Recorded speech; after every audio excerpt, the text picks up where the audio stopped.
भक्त करो, आज गुरु पुराण में आपको अशौच में विहित कृत्य और शौच की अवधि 10 गायत्र विधि, प्रथम षोडशी, मध्यम षोडशी तथा उत्तम षोडशी का विधान, 9 श्राद्धों का स्वरूप, वार्षिक कृत्य, जीव का यम मार्ग निदान, मार्ग पड़ने वाले शोषण नगरों में जीव की यातना का स्वरूप, यमपुरी में पापात्माओं और पुण्यतमाओं को घोर और तथा सौम्य रूप में यमराज के दर्शन। यह आज गुरु पुराण में यह कथा आपको सुनाऊंगा। श्री कृष्ण ने कहा, हे गरुड़, इस प्रकार मृत पुरुष का दाह संस्कार करके स्नान और तिलोदक कर्म कर स्त्रियां आगे आगे तथा पुरुष उनके पीछे पीछे घर आए। द्वार पर पहुंचकर वे सभी मृत व्यक्ति का नाम लेकर रोते हुए नीम की पत्तियों का प्राशन कर पत्थर के ऊपर खड़े होकर आचमन करें। तदंतर सभी पुत्र पौत्र आदि तथा सगोत्री परिजन घर में जाकर जो 10 रात्रियों का अशौच कर्म है उसको पूरा करें। इस काल में उन सभी को बाहर से खरीद कर भोजन करना चाहिए। रात्रि में वे अलग अलग आसन पर सोएं। सार तथा नमक से रहित भोजन किए जाए। वे सभी 3 दिन तक शोक में डूबे रहें। ब्रह्मचर्य व्रत का पालन करके अमाश भोजी होकर पृथ्वी पर ही सोएं। उन सभी के बीच परस्पर शरीर का स्पर्श न हो। वे इस अशौच काल के अंतराल में दान एवं अध्ययन कर्म से दूर रहें। दुख से मलिन, उत्साहहीन, अधोमुख, कातर एवं भोग विलास से दूर होकर वे अंग मर्दन और सिर धोना भी छोड़ दें। इस अशौच की अवधि में मिट्टी से बने पात्र या पतलू में भोजन करना चाहिए। 1 या 3 दिन तक उपवास करें। गरुड़ ने कहा, हे प्रभु, अशौच के विषय में आपने कह दिया, पर वह अशौच कितने समय तक रहेगा, उसके लक्षण क्या हैं, उससे संलिप्त लोगों को उस काल में कैसा जीवन व्यतीत करना चाहिए, इन सभी बातों को भी आप बताने की कृपा करें। श्री कृष्ण ने कहा, हे खगेश, यह अशौच तो विधि संपत्ति, समय क्रिया आदि के द्वारा शीघ्र ही समाप्त करने के योग्य होता है, क्योंकि प्राणी इस काल में पिंडदान, अध्ययन और अन्य प्रकार के दान पुण्यादिक सदकर्मों से दूर हो जाता है। 100 पिंडियों में मरणाशौच 10 दिन का माना जाता है। जो लोग भली भांति शुद्धि प्राप्त करने की इच्छा रखते हैं, उनके लिए पुत्रादि के जन्म लेने पर भी इसी प्रकार का अशौच होता है। समानोदकों के जनाना शौच में 3 रात्रि में शुद्धि होती है। जो मृतक को जल देने वाले हैं, वे मरणा शौच में भी 3 दिनों के पश्चात शुद्ध हो जाते हैं।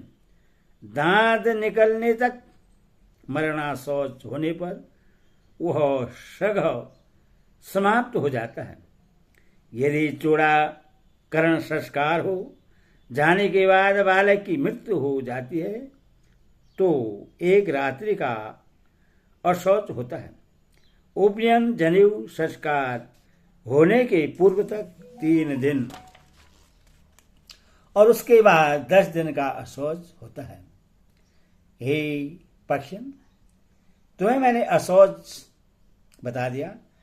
अब मैं संक्षेप में प्रसंग प्राप्त अशौच के विषय में तुम्हें बताता हूं, हे काश्यप, सूत्र से बधे हुए 3 काष्ठों को, त्रिगोड़िया को रात्रि में आकाश के नीचे स्थापित करके चौराहे पर खड़ा कर दें और अंतर स्नानी हो एवं पिपात्र हो, इस मंत्रोच्चार के साथ उसके ऊपर मिट्टी के पात्र में जल और दूध रख दें। संस्कर्ता अपने स्वगोत्रियों के साथ पहले, तीसरे, 7वें अथवा 9वें दिन अस्थि संचयन करें। जो स्वगोत्री हैं वे मृतक के पूर्व भाग की अस्थियों का ही स्पर्श कर सकते हैं। समानोदक की भी सभी क्रियाओं के योग्य हैं। प्रेत को पिंडदान बाहर ही करें। इस क्रिया को करने के लिए सबसे पहले स्नान करके शयतावना होकर उत्तर दिशा में चरु का निर्माण कर असंस्कृत प्राणी के लिए भूमि पर तथा संस्कार संपन्न के लिए कुश पर 9 दिनों में 9 पिंडदान देना चाहिए। उसके बाद 10वें दिन 10वां पिंडदान करें।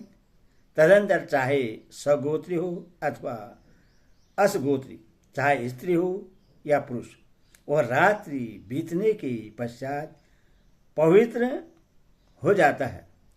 पहले दिन जो पिंडदान की क्रिया करता है उससे ही 10वें दिन तक प्रेत की अन्य समस्त क्रियाएं करनी चाहिए।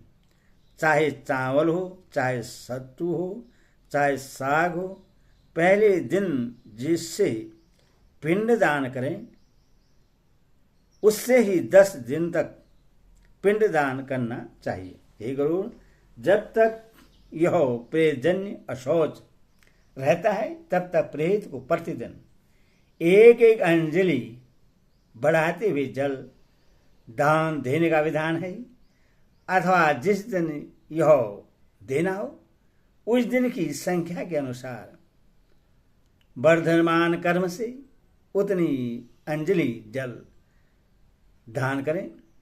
इस प्रकार 10वें दिन 55 अंजलि पूर्ण करें। यदि अशौच 2 दिन बढ़ जाता है तो पुनः उसी कर्म के अनुसार 100 अंजलि जल और देना चाहिए। यदि वह अशौच 3 दिन का है तो 10 अंजलि ही जल देना चाहिए।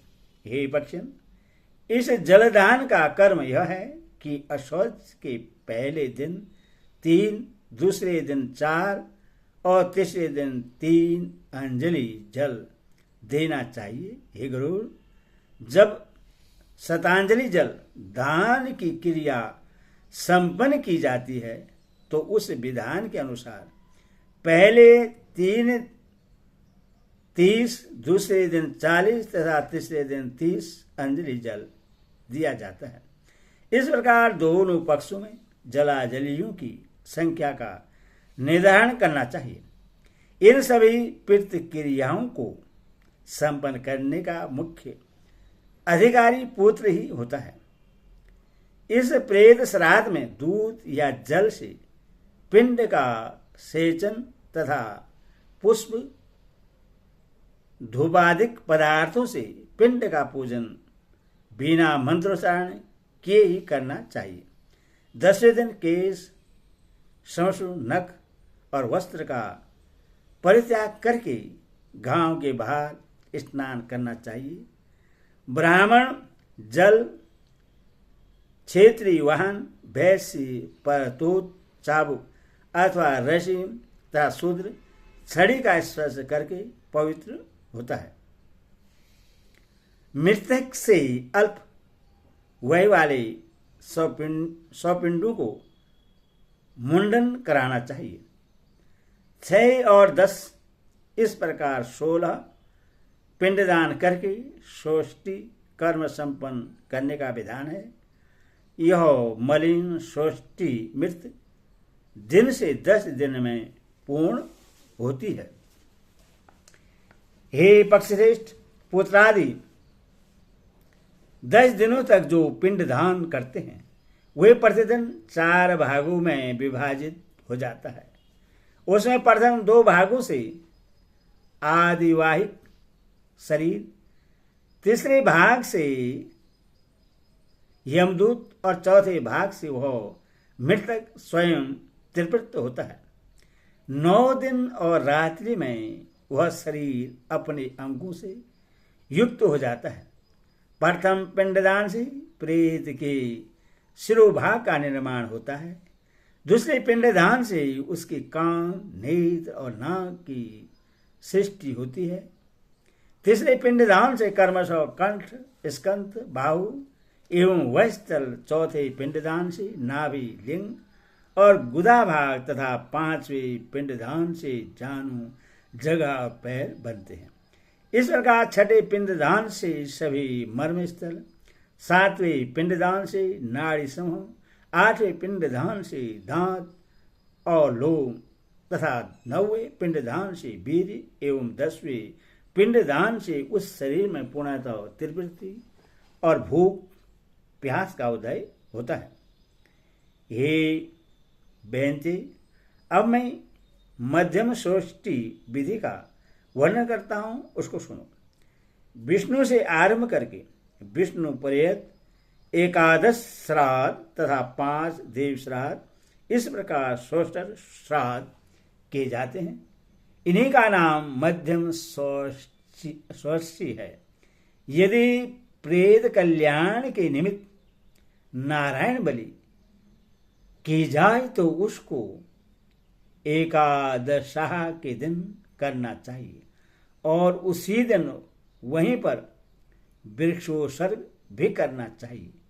जिस जीव का 11वें दिन वृक्षोत्सर्ग नहीं होता, सैकड़ों श्राद्ध करने पर भी उस जीव की प्रेतत्व से मुक्ति नहीं होती। वृक्षोत्सर्ग बिना किए ही जो पिंडदान किया जाता है वह पूर्णतः निष्फल होता है, उससे प्रेत का कोई उपकार नहीं होता। इस पृथ्वी पर वृक्षोत्सर्ग के बिना कोई अन्य उपाय नहीं है। जो प्रेत का कल्याण करने में असमर्थ हो अथवा पुत्र, पत्नी, दोहित्र, नाती, पिता अथवा पुत्री को स्वजन की मृत्यु के पश्चात निश्चित ही वृक्षोत्सर्ग करना चाहिए। 4 बच्चों से युक्त विधान पूर्वक अलंकृत वृक्ष जिसके निमित्त छोड़ा जाता है उसको प्रेतत्व की प्राप्ति नहीं होती। यदि एकादशाह के दिन यथा विधान 60 उत्सर्ग करने के लिए उपलब्ध नहीं है तो विद्वान ब्राह्मण कुश या चावल के चूर्ण से सांड का निर्माण करके उसका उत्सर्ग कर सकता है। यदि बाद में भी वृक्षोत्सर्ग के समय किसी प्रकार सांड नहीं मिल रहा है तो मिट्टी या कुश से ही सांड का निर्माण करके उसका उत्सर्ग करना चाहिए। जीवन काल में प्राणी को जो भी पदार्थ पी रहा हो उसका भी दान इसी एकादशाह श्राद्ध के दिन करना उचित है। इसी दिन मरे हुए सज्जन को उद्देश्य बनाकर शैया, गौ आदि का दान भी करना चाहिए। इतना ही नहीं, उस प्रेत की सुधा शांति के लिए बहुत से ब्राह्मणों को भोजन भी कराना चाहिए। हे विनेता पुत्र गरुड़, अब मैं द्वितीय षष्ठी उत्तम षष्ठी श्राद्ध का वर्णन कर रहा हूं, उससे सुनो। प्रत्येक 12 मास के 12 पिंड उनमासिक, आग त्रिपासिक, उनपासमासिक एवं ओनाबित, इन्हें मतभेद से तृतीया अथवा उत्तम षष्ठी भी कहा जाता है। 12वें दिन 3 पक्ष में, 6 महीने में अथवा वर्ष के अंत में सपिंडीकरण करना चाहिए।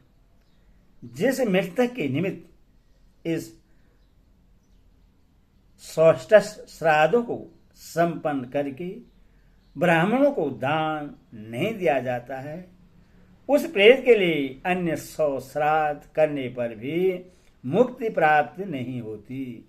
हे खगेश, मृत व्यक्ति के एकादशाह अथवा द्वादशाह तिथि में आग श्राद्ध करने का विधान माना गया है। प्रति मास का श्राद्ध मास के आग तिथि में मृतक तिथि पर होना चाहिए।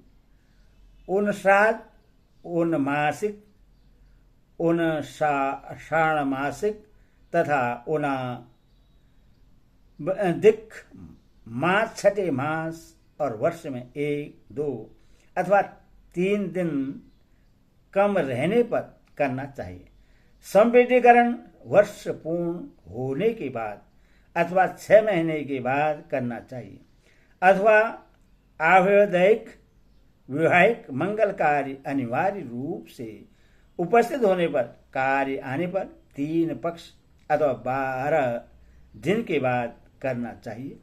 मनुष्य के कुल धर्म असंख्य हैं, उनकी आयु भी शरणशील है और शरीर अस्थिर है, अतः 12वें दिन संपिंडीकरण करना उत्तम है। हे पक्षीराज, संपिंडीकरण श्राद्धों की संपादकीय विधि भी मुझसे सुनो।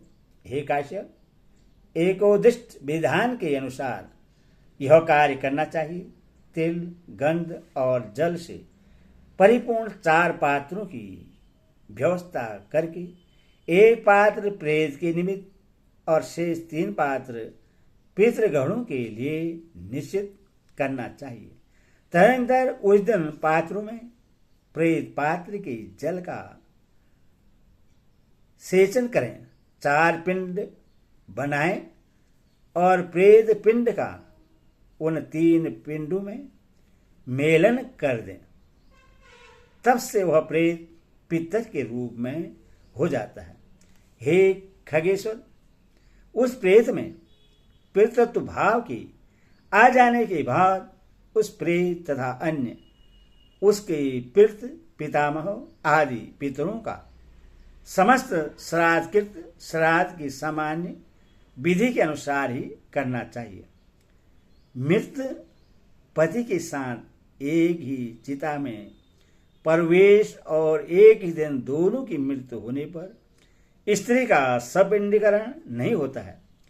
उसके पति के संपिंडीकरण श्राद्ध से ही स्त्री का संपिंडीकरण श्राद्ध संपन्न हो जाता है। हे खगेश, पति के मरने के बाद स्त्री की मृत्यु होने पर स्त्री का संपिंडन पति के साथ होगा और स्वमृत्यु की दशा में दोनों के श्राद्ध के लिए एक पाक, एक समय तथा एक कर्ता होगा, किंतु श्राद्ध पति पत्नी का पृथक पृथक ही किया जाना चाहिए। यदि स्त्री पति के साथ चिता में सती न होकर अन्य किसी दिन सती होती है तो उस स्त्री की मृत्यु तिथि के आने पर उसके लिए पृथक रूप से पिंडदान करना चाहिए। हे गरुड़, स्वमृत्यु की दशा में प्रत्येक वर्ष 9 श्राद्ध एक साथ करना चाहिए। जिस मृतक का वार्षिक श्राद्ध से पूर्व स्वपिंडीकरण हो जाता है उसके लिए भी वर्ष भर मासिक श्राद्ध और जल कुंभ दान करना चाहिए।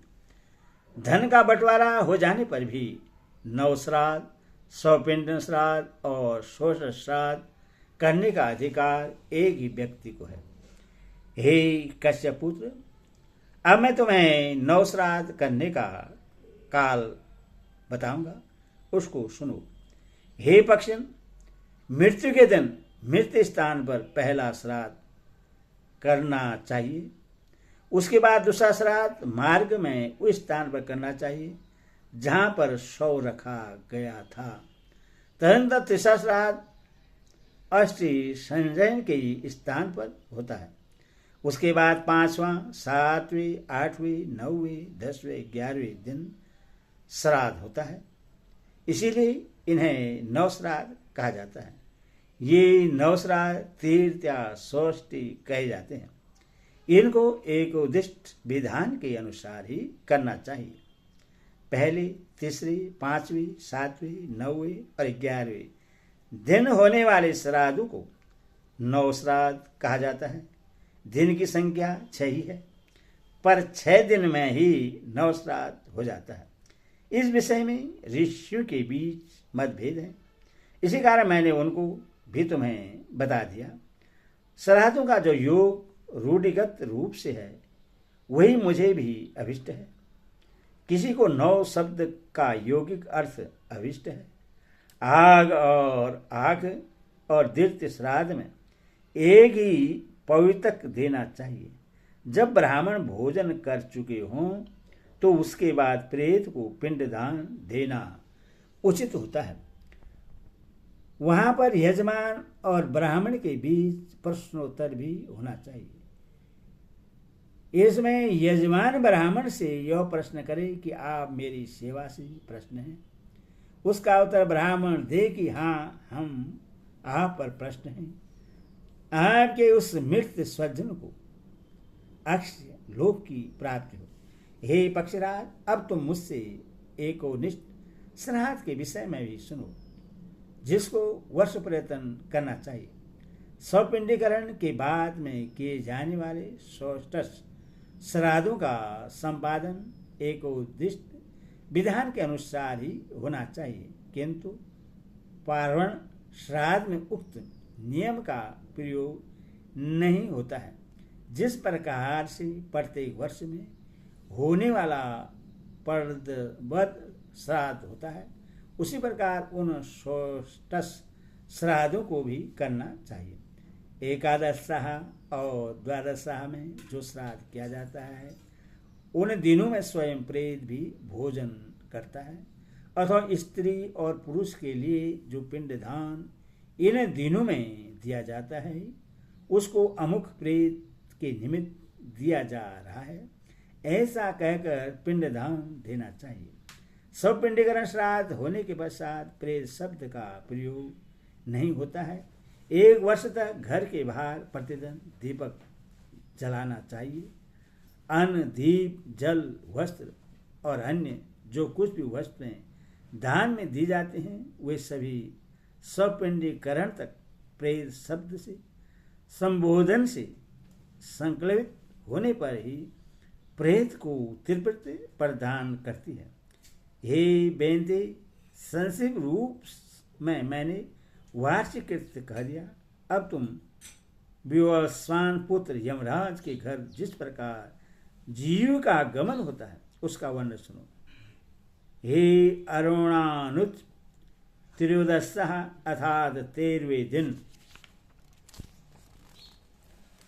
श्राद्ध कृत्य और गरुड़ पुराण के स्वर्ण के अनंतर वह जीव तुम्हारे द्वारा पकड़े गए सर्प के समान यमदूतों के द्वारा पकड़ लिया जाता है और पकड़े गए बंदर के समान अकेला ही उस यमलोक के मार्ग में चलता जाता है। उसके बाद वायु के द्वारा अग्रसारित तो वह जीव दूसरे शरीर में प्रविष्ट होता है। दूसरे शरीर में जाने के पूर्व का जो शरीर है, वह पिंडज दिए गए पिंडों के निर्मित है।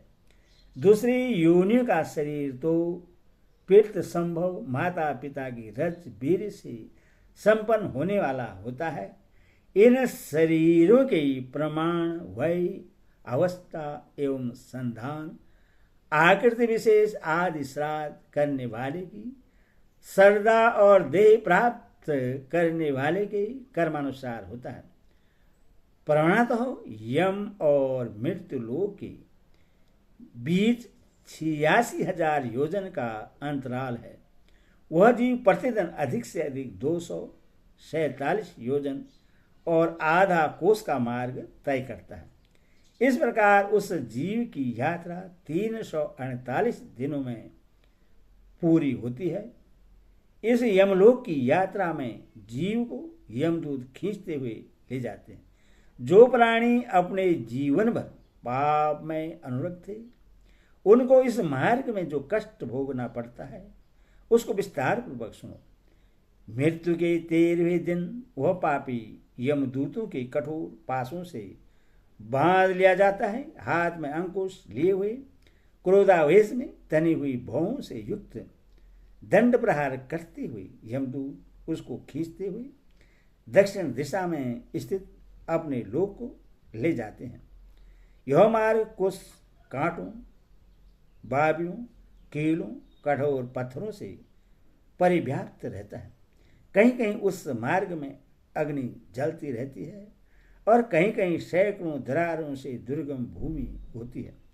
प्रचंड सूर्य की गर्मी और मच्छरों से परिव्याप्त उस मार्ग में प्राणी सियारों के समान विवत्स चित्कार करते हुए यमदूतों के द्वारा खींचे जाते हैं। यमलोक के दारुण मार्ग में पापी जाता है और शरीर के जलने के कारण अत्यंत क्षीणता को प्राप्त होता है। अपने कर्मानुसार विभिन्न जंतुओं के द्वारा अंगों में खाए जाने, भेदन और छेदन किए जाने के कारण जीव अत्यधिक दारुण दुख प्राप्त करता है। हे ताक्षय, जीव अपने कर्मानुसार दूसरे शरीर को प्राप्त करके यमलोक में नाना प्रकार का कष्ट भोगता है। यमलोक के इस मार्ग में 16 पुर पड़ते हैं। उनके विषय में विष्णु, यामी, सोरीपुर, नरेंद्र भवन, गर्धपुर, शैलागम, क्रौच, कुरुपुर, विचिद भवन, ब्रह्मपद, दुखद, नाना कंद्रपुर, सुतप्त भवन, रुद्र, पयोवषण, सीतासन और भौभीति। ये 16 पुर हैं। भयंकर होने से ये दूरदर्शन हैं। यामीपुर के मार्ग में प्रविष्ट होकर जीव हे पुत्र मेरी रक्षा करो, ऐसा करुण कर्दन करता हुआ अपने द्वारा किए गए पापों का स्मरण करता है और 18वें दिन वह यमराज के उस नगर में पहुंच जाता है। वहाँ पुष्पभद्रा नामक नदी प्रवाहित होती है। वहाँ देखने में अत्यंत सुंदर बड़ वृक्ष है जहाँ पर जीव विश्राम करना चाहता है, किंतु यमदूत उसको वहाँ विश्राम नहीं करने देते। उसके पुत्रों के द्वारा स्नेहपूर्वक अथवा अन्य किसी के द्वारा कृपापूर्वक पृथ्वी पर जो मासिक पिंडदान दिया जाता है उसी को वह वहाँ पर खाता है। तदनंतर वहाँ से उसकी यात्रा शौरीपुर के लिए होती है। चलता हुआ वह मार्ग में यमदूतों के द्वारा मुदगरों से पीटा जाता है। उस दुख से अत्यधिक पीड़ित होकर वह इस प्रकार विलाप करता है। उस जन्म में मनुष्य और पशु पक्षियों की संतुष्टि के लिए मैंने जलाशय नहीं खुदवाया, गौओं की सुधा शांति के लिए गौचर भूमि का दान भी मैंने नहीं दिया। अतः हे शरीर, जैसा तुमने किया है उसी के अनुसार अब तुम अपना निस्तार करो। उस शौरीपुर में काम रूपधारी इच्छा अनुसार स्थितशील एवं गतिशील राजा राज्य करता है। उसका दर्शन मात्र करने से जीव भय से कांप उठता है और अपने अनिष्ट की शंका से ग्रस्त होकर त्रिपक्ष में पुत्रादि स्वजनों के द्वारा पृथ्वी पर दिए गए जलयुक्त पिंड को खाकर आगे बढ़ता है। वहां से वह आगे बढ़ता हुआ मार्ग में यमदूतों के खंडक प्रहार से अत्यंत पीड़ित होकर इस प्रकार प्रलाप करता है।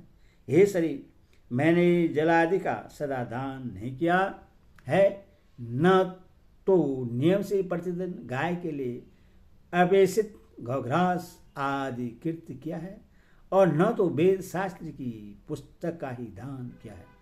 पुराण में देखे हुए मार्ग, तीर्थ यात्रा आदि का मैंने सेवन नहीं किया है। इसीलिए जैसा तुमने किया है उसी में अपना निस्तार करो। इसके बाद जीव नगेंद्र नगर में जाता है। वहां पर वह अपने बंधु बांधवों के द्वारा दूसरे महीने में दिए गए अन्न को खाकर आगे की ओर प्रस्थान करता है। चलते हुए उसके ऊपर यमदूतों के द्वारा कृपाण की मुट्ठियों से प्रहार किए जाने पर वह इस प्रकार प्रलाप करता है। बहुत बड़े पुण्य को करने के पश्चात मुझे मनुष्य योनि प्राप्त हुई थी, किंतु मुझ मूर्खाधिराज का सब कुछ पराधीन हो गया, अर्थात मनुष्य योनि प्राप्त करके भी मैं कुछ सत्कर्म न कर सका। इस प्रकार विलाप करता हुआ जीव तीसरे मास के पूरा होते ही गर्दव नगर में पहुंच जाता है। तदनंतर संपृक्त किए गए तीर्थ मासिक पिंड को वहां खाकर वह पुनः आगे की ओर चल देता है। मार्ग में यमदूत उसको कृपाण के अग्रभाग से मारते हैं, जिससे हाथ होकर वह पुनः इस प्रकार विलाप करता है, मैंने कोई दान नहीं दिया, अग्नि में आहुति नहीं डाली, और न तो हिमालय की गुफा में जाकर तभी किया है। अरे मैं तो इतना नीच हूं कि गंगा के परम पवित्र जल का भी सेवन नहीं किया। इसीलिए हे शरीर, जैसा तुमने कर्म किया है उसके अनुसार अपना निस्तार करो। हे पक्षन, चौथे मास में जीव शैलगमपुर पहुंच जाता है। वहां उसके ऊपर निरंतर पत्थरों की वर्षा होती है। पुत्र के द्वारा दिए गए चतुर्थ मासिक श्राद्ध को प्राप्त कर वह जीव सरकते हुए चलता है, किंतु पत्थरों के प्रहार से अत्यंत पीड़ित होकर वह गिर पड़ता है और रोते हुए यह कहता है, मैंने न तो ज्ञान मार्ग का सेवन किया और न योग मार्ग का, न कर्म मार्ग और न ही भक्ति मार्ग को अपनाया, और न साधु संतों का साथ करके उनसे कुछ हितैषी बातें ही सुनी हैं। अतः हे शरीर, अब जैसा तुमने किया है उसी के अनुसार अपना निस्तार करो। मृत्यु के 5वें मास में कुछ कम दिनों में वह क्रोधपुर पहुंच जाता है। उस समय पुत्रादि के द्वारा दिए गए उन श्रावणमासिक श्राद्ध के पिंड और जल का सेवन करके वहां एक घड़ी विश्राम करता है। हे कश्यपुत्र, इसके बाद छठे मास में जीव कुरुपुर की ओर चल देता है। मार्ग में वह पृथ्वी पर दिए गई पंचम मासिक पिंड को खाकर जलपान करता है। तत्पश्चात वह कुरुपुर की ओर फिर बढ़ता है, किंतु यमदूत मार्ग में उसको पटीटसों अस्त्र विशेष द्वारा मारते हैं, जिससे वह गिर पड़ता है और इस प्रकार विलाप करता है, हे मेरे माता पिता और भाई बंधु, हे मेरे पुत्र, हे मेरी स्त्रियों, आप लोगों ने मुझे कोई ऐसा उपदेश नहीं दिया जिससे मैं उन दुष्कृत्यों से बच सकता, जिसके कारण मेरी इस प्रकार की अवस्था हो गई।